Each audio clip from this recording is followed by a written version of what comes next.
Cuidado, cuidado. Ih, ela acordou. Não, Caraca. calma. Ah! Ela vem em mim.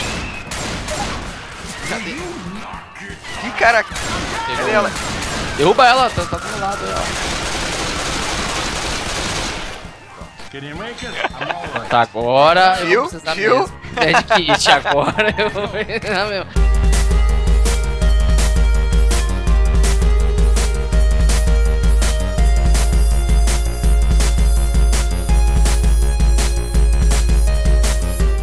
Uou! Bem-vindos a mais um episódio de Lulobardo. Dessa vez, um episódio um pouco diferente. Em vez de um episódio tradicional em que nós analisamos um jogo, agora eu vou estar inaugurando um quadro novo. O quadro de, e se você já sabe dos tipos de narrativas que eu frequentemente falo sobre, embutida e emergente, essa é a definição perfeita de narrativa emergente. Porque se a história se constrói a partir do jogar, agora eu vou estar jogando para botar isso para acontecer.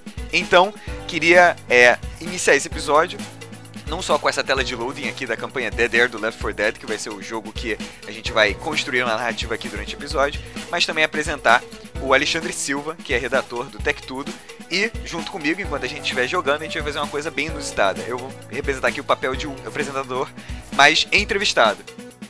E ele vai fazer uma série de perguntas sobre o Ludobardo, enfim, conhecendo um pouco mais do programa e dos episódios, o conceito de narrativa, tem tudo a ver com como que a gente pode melhor explorar a mídia do jogo eletrônico. E o Francis acabou de berrar. Exatamente, Arthur. Tudo bom? Tudo bem. Maravilha. Fala aí, galera do Ludobardo. Sou o Alexandre Silva, sou do Tech Tudo. Tem alguns textos meus publicados por lá, em alguns outros lugares da internet também. E esse é o meu trabalho, costumo escrever sobre textos. Sobre textos. Escrever sobre textos é ótimo. Escrever sobre games. Sobre games em geral, indústria, mercado, tudo que envolve esse mundo que nós gamers gostamos tanto e nos dedicamos a sempre estudar, nos aprofundar mais, aprender sobre, né? E começamos a campanha aqui. A narrativa embutida já está aqui presente. Se você olhar para os personagens, Francis, sim, o Lewis que você está controlando, a Zoe e eu controlando aqui o Bill, eles já são representantes da narrativa embutida. Por quê? Porque é a narrativa que já está presente no jogo. Quando você liga o Left 4 Dead, aparece uma cutscene. Aquela cutscene já narra pra você um universo ficcional que existe, que é esse universo aqui pós-apocalíptico cheio de zumbis. Okay. Isso você não tem como mudar. Isso sempre vai estar no Left 4 Dead, isso sempre vai ser igual. Essa é a narrativa embutida. É como se fosse um roteiro de filme que, na verdade, serve pro jogo. Mas o fato de você estar aqui correndo em cima da mesa, dando volta, por exemplo, isso é narrativa emergente. Porque se fosse outra pessoa jogando, o trajeto poderia ser diferente. Claro que essa é uma narrativa com, digamos, uma consequência pequena. Mas daqui a pouco a gente vai ver coisas mais drásticas que vão alterar o nosso percurso. E ele começou a gente a salvar. Fica aqui, ó, jockey. Você vai me derrubar do prédio. Caraca! Ih, me pegaram. Mas esse multitasking aqui é intenso. Os espectadores sejam compreensivos, né, com a nossa habilidade aqui de dar entrevista ao mesmo tempo que a gente joga. Isso é um exemplo de narrativa emergente? Pra começar, o fato da... Ela tá me curando! Viu? Isso é um péssimo exemplo de narrativa emergente. Na verdade, é um excelente exemplo de uma péssima narrativa emergente. Ela gastando aqui gastando o Healing Kit na última hora, a gente passando bem. Tá no normal, né? Então a gente passou bem dessa parte. Maldita aí. Exatamente. Tudo que aconteceu, o fato da gente, por exemplo, não ter morrido, já foi uma história análise construída. dessa primeira fase aí pra... Então, análise da primeira fase. Eu não matei ninguém com melee, o que é vergonhoso, mas significa que, por outro lado, eu fui a pessoa que mais matou Special Infected. Se a gente tentasse essa mesma campanha de novo, provavelmente, por causa das nossas ações, o que aconteceria seria bem diferente. Mas você pensa, isso é óbvio, porque a gente está jogando e quando você joga você realiza uma ação. Isso não é tão óbvio quando você compara com outras mídias. No cinema você não pode fazer isso, e quando você está lendo um livro você não pode fazer isso. A história... A gente entende que existe, digamos, uma estrutura embutida macro, né? Porque, por exemplo, a gente sabe que essa campanha começa de um jeito e ela vai terminar do mesmo jeito. O final da campanha não muda. Left 4 Dead não é conhecido por ter finais alternativos. Talvez o final alternativo seja o próprio Game Over, digamos assim. Mas você não é que nem um RPG, que você tem diferentes caminhos. The Witcher 2, por exemplo, é um RPG que se vale da estrutura embutida para criar vários desmembramentos emergentes, entende? Certo. Então, só pra ver se eu entendi. A narrativa embutida é o que... Calma aí que tem uma Witch lá fora, eu já tô ouvindo o choro dela. É aquilo que é fixo no jogo, por exemplo, aqui o cenário, o ambiente, ele não se modifica. A campanha vai ter sempre um caminho específico, que não muda. Isso é embutido. Correto. E as variáveis, os jogadores, as loucuras que todos fazem, é tratado como narrativa emergente.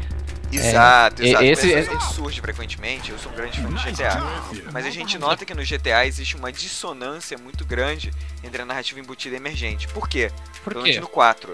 Porque no GTA 4 você tem o Niko Bellic, que é protagonista, né? Sim. Então tá aí o arquétipo do herói, porque ele acaba realizando algum tipo de sacrifício ao longo da história.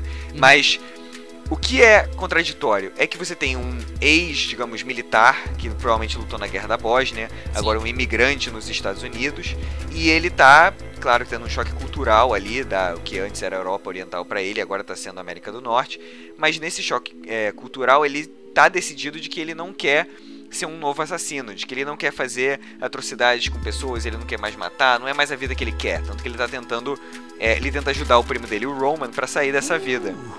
E o que você observa é que apesar do Niko Bellic, o personagem, querer fazer todas essas coisas, na prática você pode pegar o jogo e entrar numa lanchonete e promover uma tremenda numa chacina. Ou pegar isso que eu ia falar. Alinhar. Mesmo contra os seus ideais, né, você pode... Ele meio que se vê forçado a fazer o trabalho sujo, né, dos outros, pra poder se sustentar numa cidade nova. Do ponto de vista de narrativa embutida, eu acho que isso se sustenta bem. Por exemplo, se você pegasse o GTA e só fizesse as missões que o GTA te obriga a fazer, eu acho que não haveria essa dissonância, porque as missões são pensadas de uma forma que o Niko vai realizar ações que o personagem dele não gostaria de realizar, porque ele quer começar uma nova vida, mas ao mesmo tempo que ele tem essa intenção de começar uma nova vida, as missões o forçam em colocar numa situação difícil, justamente por causa do primo dele, que tá tentando ganhar a vida, fazer dinheiro, Nova York, etc. Ou Liberty City. Sim. Só que o que acontece é que você, jogador, quando pega o Niko Bellic e usa ele abertamente, você cria uma situação em que ele pode promover ações que são de fato contraditórias com o comportamento que até então ele tem exibido. Cinema, literatura e jogos sempre foram mídias muito presentes desde o início pra mim. Breve observação aqui, tá vendo esses recados? Isso aí é um exemplo de, digamos, environmental storytelling, que é a expressão que usam em inglês.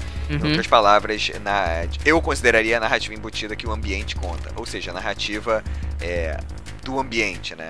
As histórias que você pode contar pelo próprio cenário. Então, the planes are falling out of the sky. Os aviões estão caindo do céu. O que isso significa? A gente não sabe quem escreveu isso, mas deduz-se que... dá a ideia de que outro sobrevivente Exato.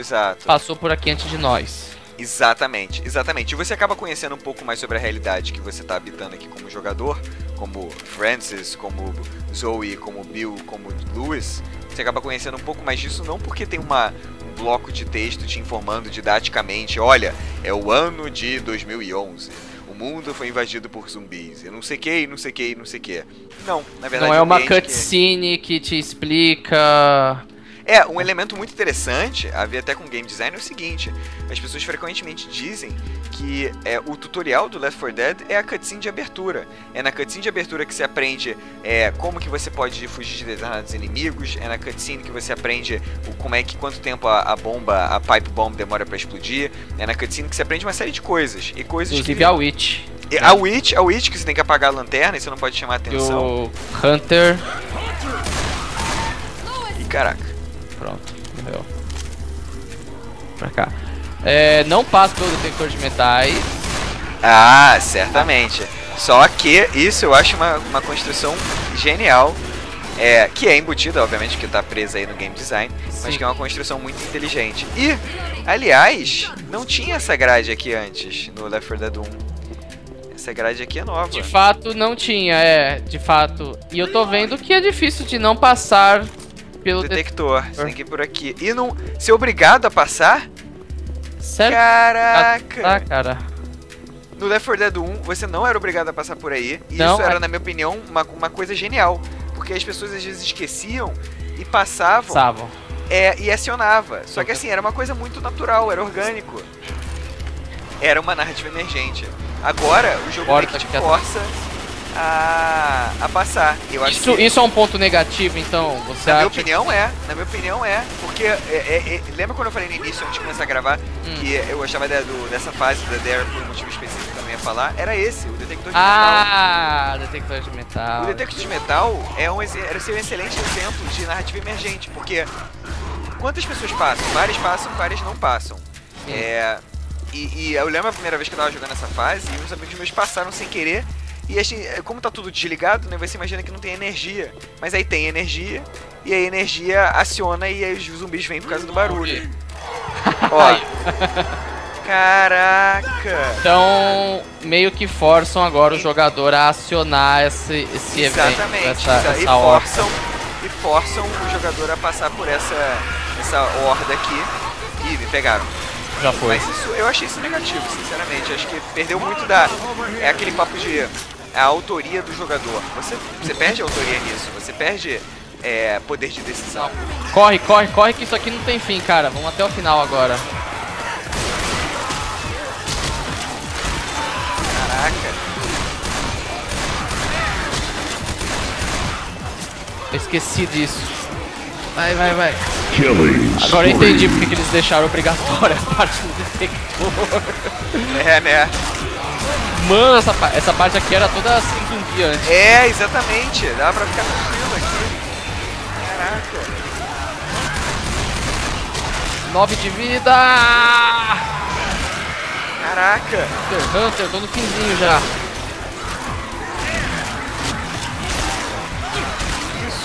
Tô ilhado aqui, cara. Caí de novo, ó. Francis tá cuidando. Tá, beleza. Eu acho que ele vai conseguir. Putz, minha última vida, cara. Tô preto e branco. Tô com um medkit aqui. Agora não dá, rapaz. Vamos. Não, eu sei. Vamos andando. Retaguarda. Deu um boomer no final, cara. Peraí, cadê ele?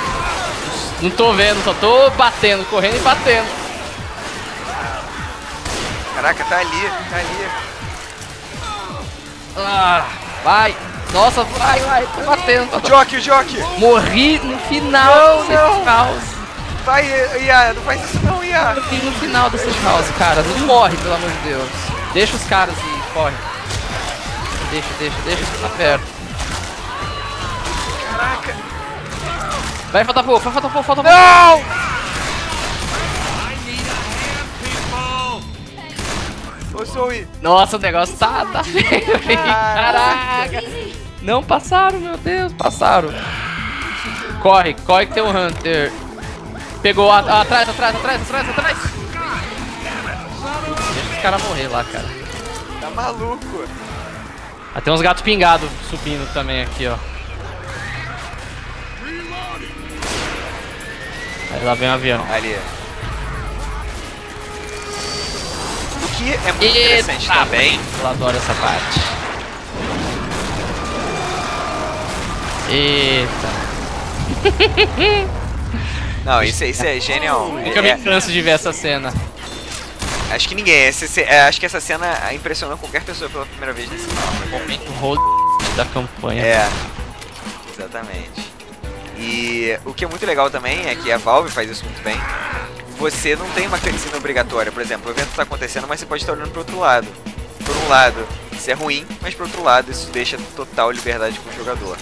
Sim. E aí o que acontece é que você vê também, como eu também atuo como desenvolvedor, você vê a possibilidade de pegar essa teoria e colocar na prática, entende? Então você percebe isso como jogador, como consumidor, mas você também percebe isso na hora de poder fazer um level design, e aí como é que o level design pode incentivar um determinado tipo de narrativa, ou incentivar outro tipo de narrativa, como é que elas podem conversar. É sempre muito importante levar em conta o equilíbrio. Isso é um ponto absurdamente crucial, porque senão você acaba, não que não possam existir jogos que não tenham esse equilíbrio, eu acho que Tetris é um deles, Pong é outro, que nem a gente comentou, mas se você consegue botar uma boa história prevista, um bom roteiro para conversar com a experiência do jogador, com a possibilidade de interação, você nem tira a, digamos, a ilusão de liberdade do jogador, ou seja, ele se sente autônomo, ele se sente, digamos, como uma pessoa ali que tem autoridade para determinar o decorrer de eventos dentro da história, mas você também não tira a possibilidade do criador do jogo em si conduzir o jogador para uma experiência mais ideal ou adequada. Porque às vezes você pode criar um jogo em que a narrativa embutida não é muito forte, não é muito presente, e você acaba criando uma espécie de sandbox, né, digamos assim, um parquinho, um playground, em que o jogador faz o que ele quiser, mas porque ele só está fazendo o que ele quer, e ele não está sendo incentivado pelo jogo de maneira embutida a explorar o restante, ele acaba ficando sem... ele acaba deixando de lado aquela experiência. Arthur, eu queria agradecer mesmo pela sua participação, tá? Eu queria agradecer também a oportunidade de conversar com a gente do Tech. Bom, então chegamos aqui ao fechamento desse episódio, Alexandre. Muito obrigado. Foi excelente poder estar aqui jogando e conversando e discutindo narrativa enquanto nós criamos narrativa. Muito obrigado. Eu acho que, diante de tudo isso que foi dito, de tudo isso que foi jogado, Sim, tem mais uma coisa que pode ser usada para finalizar aqui a nossa experiência. Quando você pensa em... uma campanha cheia de tensão, você pensa em narrativa.